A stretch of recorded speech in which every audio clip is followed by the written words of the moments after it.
you always impact me so much that I'm going to tell my story of coming home, I realized. And could you bring the house lights up just a teeny bit, please, so I can see people? Thank you. I have never thought of it quite this way. In fact, it's so impactful being with you. I worked on hunger and poverty for 25 years. India, Bangladesh, Sri Lanka, all of sub-Saharan Africa, Ethiopia, Namibia. I was running operations for the Hunger Project in 50 countries, 50. And I was very deeply engaged in that work and thought that I would do that for the rest of my life. I had a very close relationship with Mother Teresa. It was like a dream for a young woman who was raised Catholic. And we discovered very early on in the work of the Hunger Project that the key intervention for ending world hunger is the empowerment of women and girls. That is more powerful than anything in actually shifting the relationship that will end hunger and poverty. And my friend John Perkins, who I'd known for many years, asked me why we weren't working on environmental issues. And I wasn't even thinking about environmental issues. I was working on hunger and poverty, and I was lifting the status of women and girls. And it just didn't occur to me that the environment would be part of that. And he was working on the environment in the Amazon. And so that's your work, it's not my work. But he said, well, it's everybody's work, you'll see, because the original oppression of the feminine is the desecration of Mother Earth. That's where it all began. When we started to think we could dominate and control the earth herself, that was the beginning of the domination of women and girls. I'd never seen that before. And it was shortly after that through a whole series of mystical circumstances, I was invited to do some work in Guatemala where we hadn't been working. And John Perkins was part of this delegation, and we had the opportunity to do a shamanic ceremony with one of the greatest Mayan shamans in that country, a man named Roberto Pose. And I'd never been in a shamanic ceremony. This was 1994. I didn't know what to expect. But we laid down around a giant fire in the middle of on the top of a mountain at midnight in a very, very dark night in Guatemala, not far from Totonicapan, if you know Guatemala. And the shaman didn't speak English or Spanish, but he spoke Mayan, and John could kind of translate. So the shaman told us to lie around the fire with our feet towards the fire like a big wagon wheel. He told us to journey. I didn't know what that meant, but it seemed like I should close my eyes, and I did. And the shaman was singing the way Pat sings, but in a Mayan way, and drumming the way Pat drums in a Mayan way. And the sound of this man's voice, and the drumming, and the crackling of the fire, and the night air. And I started to go into some sort of a altered state.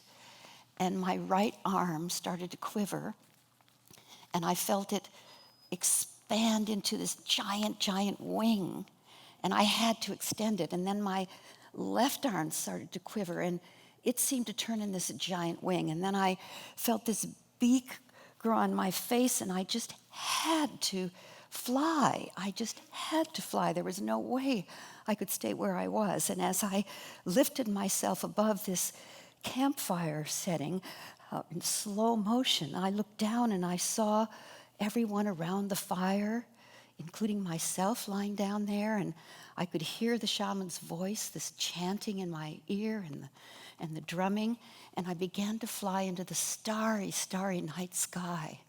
And I was flying in slow motion, and it was just glorious and incredible. And then it started to dawn, and I looked down, and I saw that I was flying over a vast, vast, vast, unending forest of green. It was magnificent. It was forever. And as I looked down into the top of the trees, I could see all the way down to the forest floor, and I could see little critters. I had a cute vision. And then I would look up, and there would be the vast forest. And at a certain point, as I was flying in kind of slow motion, these disembodied faces of men with orange geometric face paint on their faces and yellow, red, and black feather crowns on their heads, started to float up from the forest floor through the canopy to the bird, calling to this bird in a strange tongue. And then they would disappear back into the forest. And I would fly a little bit farther, and then they would reappear with these strange faces and this strange language calling to the bird. And then they would disappear. And this went on and on until I heard a loud drum beat. And I opened my eyes and sat up and realized I was a human being. And I looked around the circle, and everybody was sort of disoriented. They all had gone somewhere. And then the shaman wanted to hear what had happened to each of us, and each person had shared that they'd become some sort of an animal. And when it was my turn, I shared my story with this shaman. He looked kind of weird at me, and he was kind of a weird-looking guy. And then it ran around the circle to my friend John, and John had the same vision that I did. And when the ritual was over, the shaman sat with John and I, and he said, "You're being called. You're being called. That wasn't a normal vision. You're being called by a people, and you must go to them." Didn't make any sense to me. I was working in Africa and India. I had no time to go to whoever these people were, but John knew exactly who they were and where they were. And he said, "Lynn, they're the Achuar people. They're in Ecuador, in the heart of the world, right in the equator. They've had no contact, and I know from my Shuar brothers, because I was just in the Amazon, that's where he worked, that the Achuar are ready for contact, and they're calling for contact now, and we need to go to them." I said, "No way, I'm ending world hunger. I'm not done." You do that. But those visions, they didn't stop. I went on to Africa. The visions came to me when I was flying in the plane. They came to me when I was sitting in meetings. They came to me at night when I was dreaming. They never stopped until I finally went down to Quito, down the Valley of the Volcanoes, over the eastern side of the Andes with John, down the Pastaza River Canyon, and flew with a small plane into Achuar territory for our first encounter with the Achuar people. And that encounter totally changed my life and is the source of an organization called the Pachamama Alliance. The word Pachamama means Mother Earth, or the earth, the sky, the universe, and all time. And the Pachamama Alliance is an alliance between the indigenous peoples of the sacred headwaters region of the Amazon and conscious, committed people in the modern world like all of you for the ultimate sustainability of life itself. And that work now is the work that I do. That's the source of the communication to change the dream of the modern world, to wake up from the trance in which we live, and to connect with the great mother, the natural world, in a way that we all come home. And in that encounter, in that first encounter with those remarkable people, I began to see that we had not only been called by the Achuar, we had been called by the forest itself. And then we realized the more we worked in the Amazon, that we were being called by the spirit of life, the great mother. That's who called us there. And now my life, the way I see the world, thank God, is so imbued and informed by the natural world. And in recent years, the last 2 or 3 years, we found out that the place that we were called, which we didn't know where it was, who these people were in the beginning, we were totally clueless. We, as my husband and I, who went with me, Bill, we have been called to what's called the sacred headwaters region of the Amazon rainforest. The Amazon rainforest is the largest rainforest and ecosystem on Earth. It's larger than the United States. It spans 9 countries. It is huge. It's huge. And it is the engine of the global climate. It is the source of life. And we were called to the sacred headwaters, which is the source of the Amazon rainforest, which is the source of the climate system. it ends up we were called to the source of the mother itself. And this place now, which has been defended, we've been there for 23 years. The indigenous people there, the Achuar, the Shuar, the Shiwiar, the Zapara, the Waorani, the Quichuas, they have only a few 100,000, 100 people here, 1,000 people here left of their people. Yet they have repelled and kept out the largest entities on this planet, the huge oil companies. This area is still pristine, roadless. BP has tried to get in there, Chevron, Texaco, you name it. And 12 oil companies have not gotten into this territory. It's unbelievable. It's impossible. It's a David and Goliath miracle for 23 years.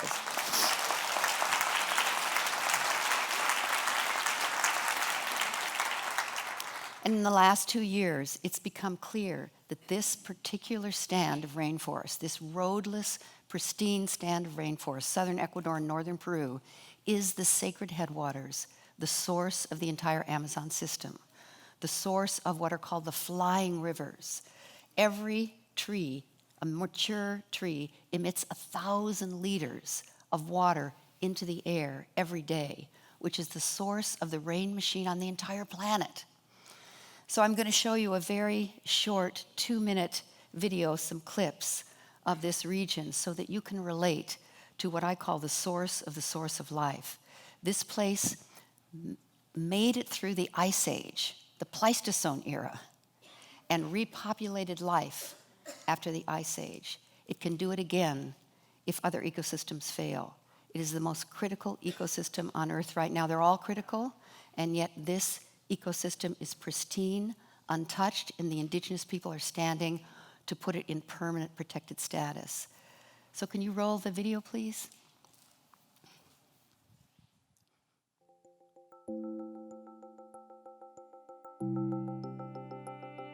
Where the Andes Mountains descend into the Amazon basin, at the very headwaters of the Amazon River, we find one of the most critical opportunities for intervention. The indigenous peoples who live there consider the region sacred and for decades have diligently protected it from the constant threat of incursion by extractive industries. Now, a global alliance is forming to support their call for permanent protected status of this critical region. What happens to the headwaters affects the entire river basin. Teeming with life, these sacred headwaters are also treasured by biologists, for it is here that they have discovered the highest levels of biodiversity for plants, birds, mammals, and amphibians in all of the Amazon basin, and very likely in the entire world. For example, in 1 hectare of rainforest here, there are more tree species than in all of the US and Canada combined. The Amazon Sacred Headwaters Initiative supports indigenous peoples' continued stewardship of this ecologically, culturally, and spiritually significant region. It aims to establish a globally recognized and protected biocultural sanctuary for the future of all life. Proteger las cuencas sagradas es una gran esperanza para proteger la diversidad biológica y cultural de nuestro territorio, incluso para salvar la vida de la humanidad. The initiative will engage the governments and civil society of Ecuador and Peru, as well as the global community, and negotiate solutions based on the twin goals of protecting living systems and advancing human well-being. La recientemente creada iniciativa de las cuencas sagradas del Napo y del Marañón pretenden constituirse en una región biocultural, un santuario de la biodiversidad, un lugar en donde los pueblos indígenas pueden ejercer sus procesos de autodeterminación y gobernar de una manera diferente sus territorios. Un lugar en donde los indicadores del buen vivir pueden realmente dar paso a un nuevo momento de desarrollo en el lugar más biodiverso del planeta.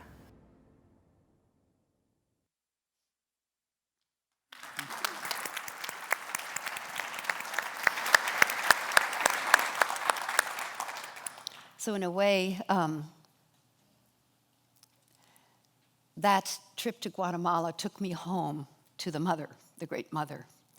And this work to protect the sacred headwaters of the Amazon rainforest and working very deeply with indigenous people, particularly, I'll say, indigenous women, who are really the keepers of the forest, the keepers of the spirit of life, has informed and inspired and empowered the work of the Pachamama Alliance, where we actually now deeply, deeply listen in a way that I never knew I could or that I needed to, the messages of the natural world.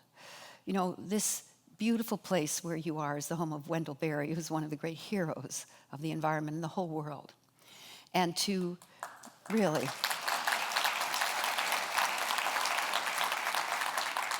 and to be in the presence of Wendell Berry, which I was yesterday and I think we will be today, is a huge gift.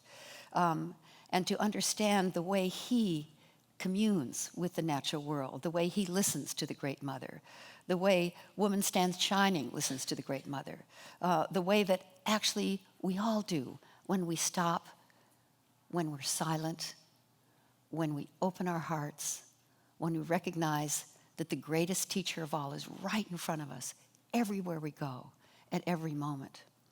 And that this is the divine feminine speaking to us now. This time I call the Sophia century, when it's time to really listen to her, to allow her to nourish us and to nourish her right back at a time when she's calling for our full participation, our full partnership, our full responsibility to be the human beings she knows we can be. So I'm honored, privileged, and delighted to be part of a festival of faith that is opening our hearts to having that faith in the natural world that will carry us into the long-term future of life. Thank you.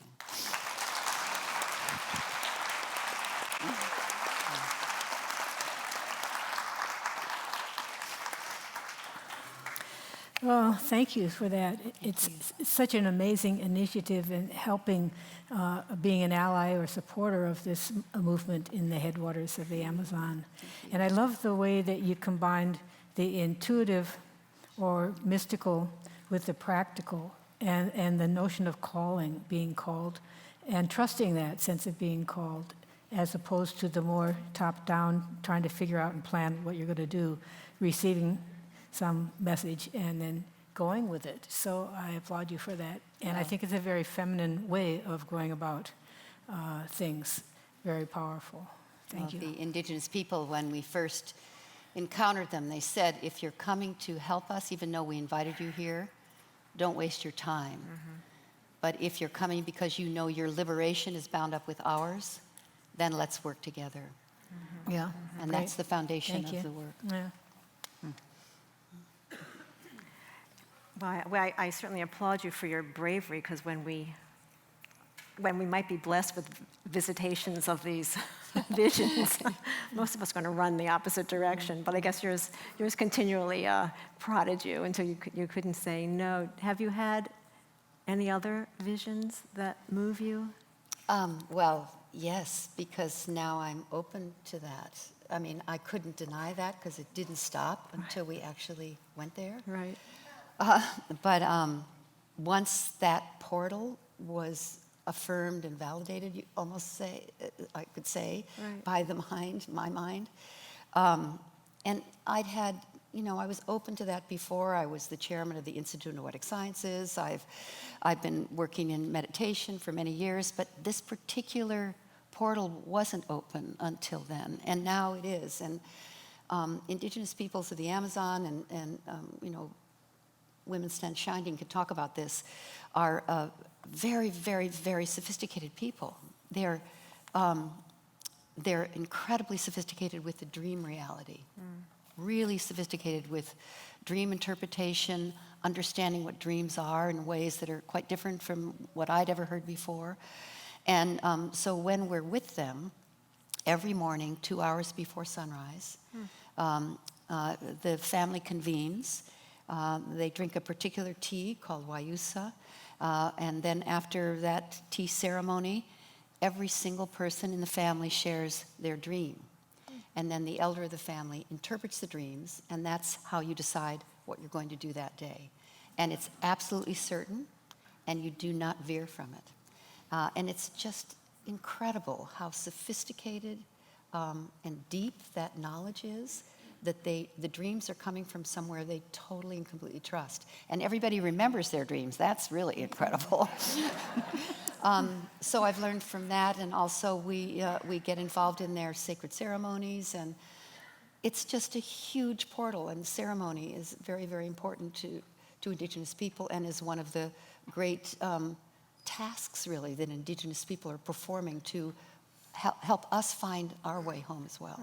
Those of us who don't realize that our roots are Indigenous also. So I have lots and lots of visions now. You are blessed.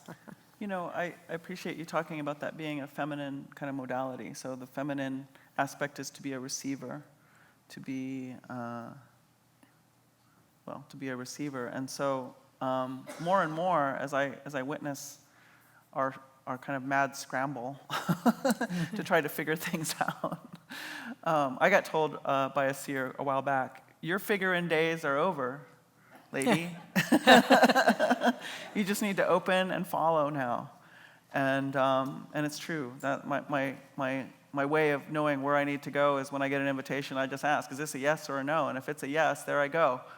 And I don't really know what is in store for me. I don't really know what the work is going to end up being. And that was true of me coming to the Festival of Faith. Happily, it was a yes, and here I am, and it's a pretty amazing place to be.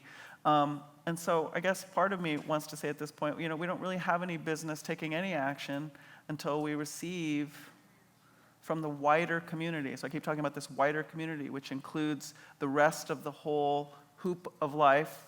We're a part of the hoop, we're not the whole hoop, but also from that larger spiritual community, whatever that might be for you.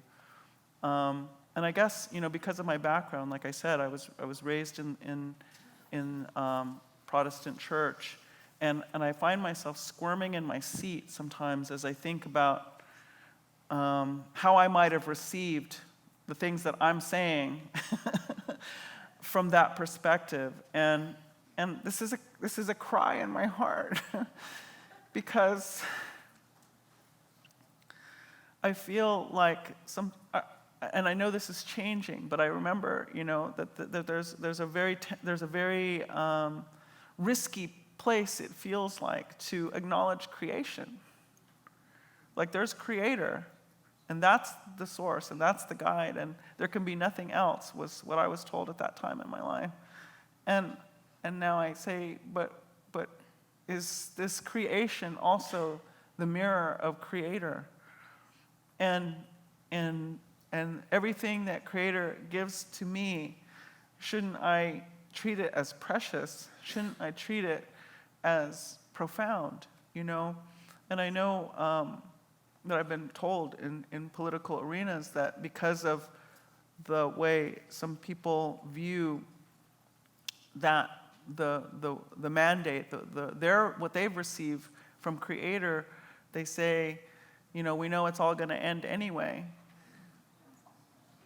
So what does it matter?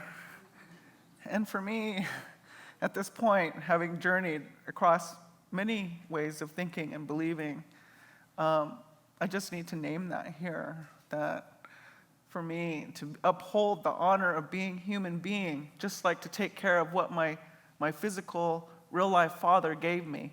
When he gave me jewelry, I had to take care of it. When he gave me a car, I had to take care of it. When he, in my father's house, there are many things of beauty, right? And many treasures and many riches. And for me, this creation is that. And so it's so healing for me to know that community is now saying, yes, we are going to be stewards of this Mother Earth. And now that I've come this far into my indigenous way of knowing, I guess we could call it, I believe that I'm being stewarded by this Mother Earth in many ways. But I just felt the need to speak that because it's a place that is very tender for me here. Thank you.